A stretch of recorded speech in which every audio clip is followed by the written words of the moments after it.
Hello all, in this video we will see how to use a counter on 917 to blink an LED. You can see here the LED 0. We are actually trying to toggle every 3 seconds. So we will see how to achieve this using the counter. So if you look at the default example of Simplicity Studio, which is a Blinky LED, it uses a sleep timer. Okay, so sleep timer is something different from the normal timer which is used. You can see here in the block diagram, there are timers which are mentioned as peripherals in the Cortex M4 MCU, whereas in the ULP you have ULP timer. Okay, these two are two different things. So what we have in the example is the sleep timer, the ULP timer. Now we will use the normal timer, and if you go through the data sheet, you can see that there are actually four timers which are 32-bit and 16-bit. So we'll be using the one of the timer, and we will actually do it in a counter mode, and we'll be counting, and then based on the interrupts generated, we will be calculating, or we'll be actually blinking an LED after every turning on off, basically blinking in the sense like after one interrupt is generated we'll be turning on, and then again after 3 seconds we'll be turning off. So basically it's toggling of an LED every 3 seconds. Now let us look at the code.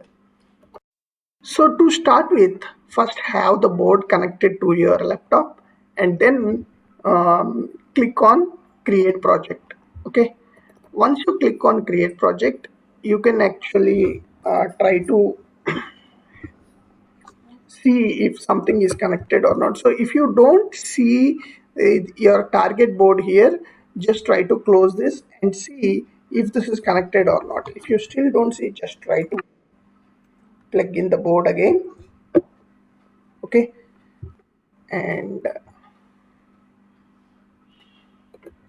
you can see it automatically connects, and now click on create project. You can see, you can also actually close and click on create project. It opens automatically, but just to ensure that your board is connected properly, we have turned on and off. So the board is selected, the chip is correct, SDK is correct. Let's click next, and here we want a Blinky project as well as the counter project. Okay, so what we will do is we will take the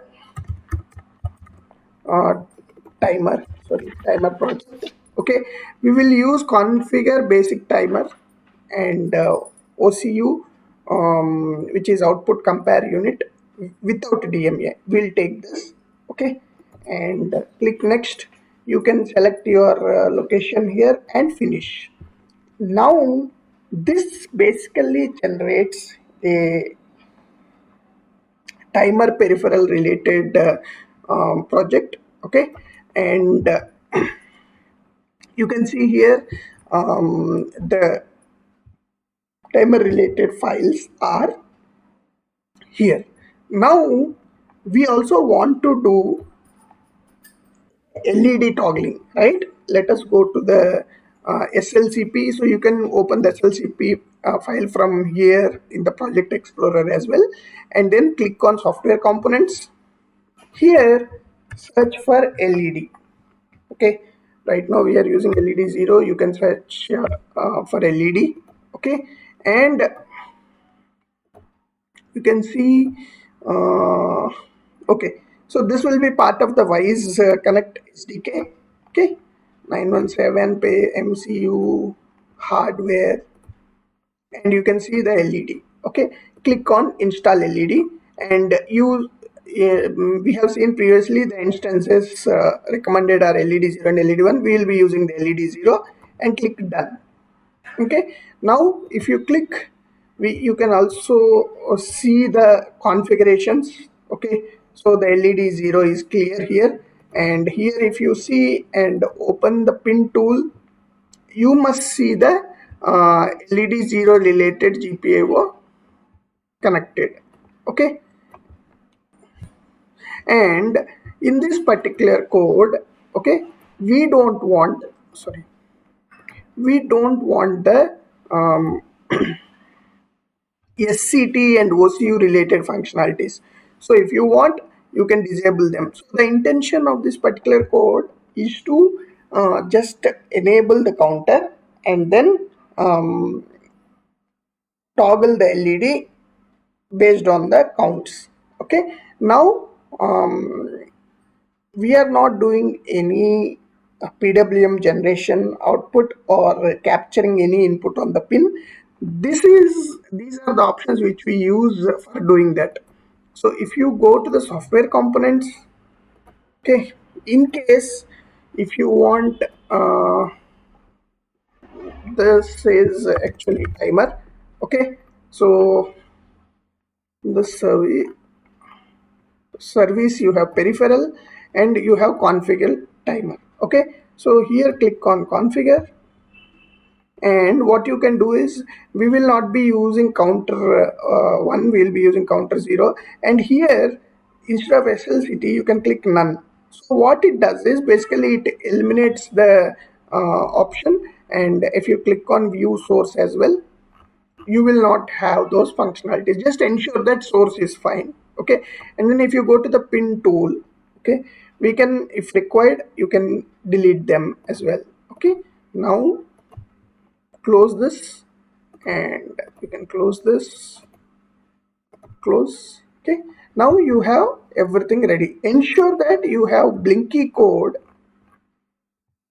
the LED enabled as well, because we need the LED enable as well, right? Okay, so if you see here, the LED Blinky is not enabled. In case you find it difficult writing the code again, you can actually create a new project. Just copy the Blinky examples. Okay, so what you can do is labs. That's the easiest way to do, because what happens is, in case if you don't know the process of how the project is progressing, this is the simplest way to do. Okay, because the blinky.c and blinky.h are already written, so you can actually save a lot of time here. Just copy from that file, you keep the blinky c and blinky code here, and then if you go to the app.c, you will have blinky in it. Okay, so keep the blinky in it. Okay, app.c, after configuring the timer, and if you see in the actual blinky app thing, you have specific toggling. Okay, this can be ignored because we will not be toggling the LED, but what we want is, we want just a toggle. We will not be using this process. You can go here. So indirectly what we are basically saying is, you need not write everything from the scratch. Okay, you can use the existing configurations, and you can actually try to toggle. So here what we are doing is, we are actually trying to create instance of LED and toggling it after the interrupt has occurred. Okay, so what it is saying is, it did not find the LED instance. So if you go to blinky.c, okay, and you can actually have the instance of that LED created. Code. So we are doing right now in the counter functionality.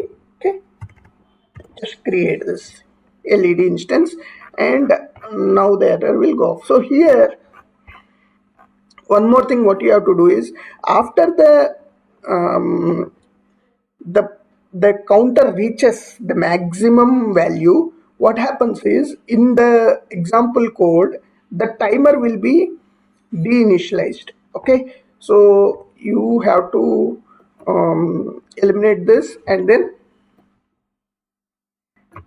you have to configure the timer again. Okay, so this is an additional step which you might have to do.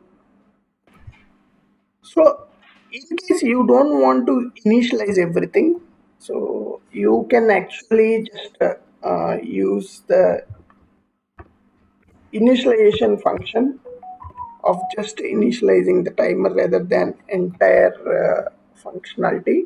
Okay, so it actually initializes. So this is actually a callback function which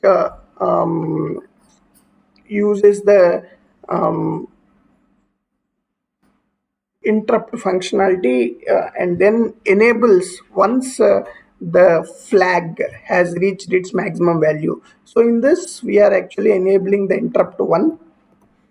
Okay, so now what we have done is, in the app.c we have called the Blinky LED, we have called the configuration timer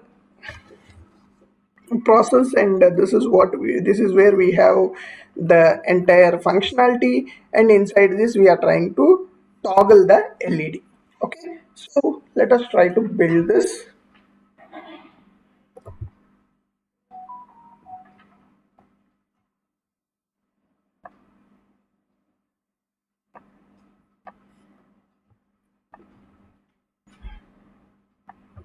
Okay, so what it is saying is, so there is no LED toggling enabled. Okay, so the .h file is not there. Let us take that. And one more thing you can see here, you need not have blink LED, because this actually is toggling based on the sleep timer. So we will not be doing that. And then in the blinky.c, we don't have this functionality. So you can actually comment this. Okay, and then even the sleep type, because we haven't enabled the sleep timer here.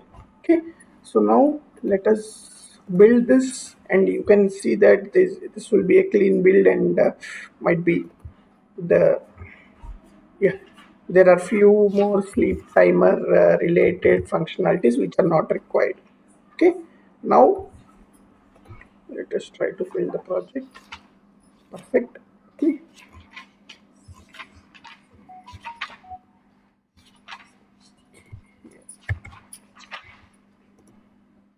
so you can actually check all these before enabling the build. Okay, here it is not having the LED related include. Now, yes, so the build is clean, and the counter is enabled. So there are two things here. One is counter mode, and second one is PWM mode. In the timer example, we will, as we mentioned, will not be using the PWM mode. It's commented.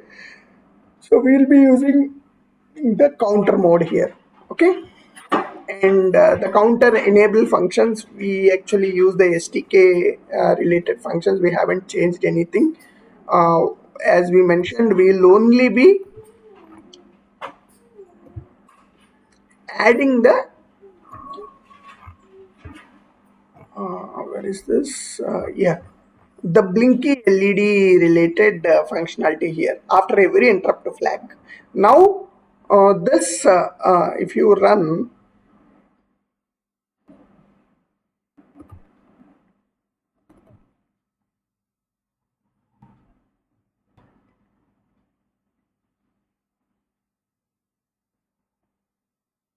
Okay, let's have the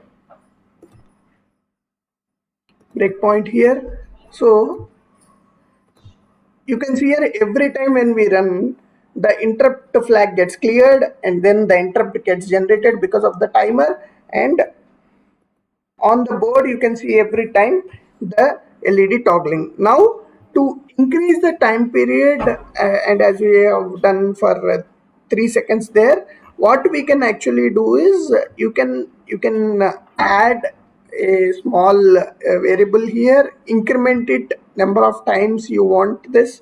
So by default this is working at 1 millisecond. So in case if you want to do this um, for more than 1 millisecond, you can actually if you want for 1 second for example, have a counter of 1000, variable incrementing up to 1000, and once it reaches 1000 you can actually clear that variable here and then use it accordingly. So this is a way to do the blinking of an LED based on the counter mode. So in case if you don't have the SDK, it's a tedious process to understand the data sheet and then write your own bare metal code. We are using the SDK here of a Blinky and then a timer, and we are using a counter mode. Then we are actually trying to change the number of in the sense count the number of interrupts that come and have the blinky interval. So please try from your side and post if you have any questions. Thank you.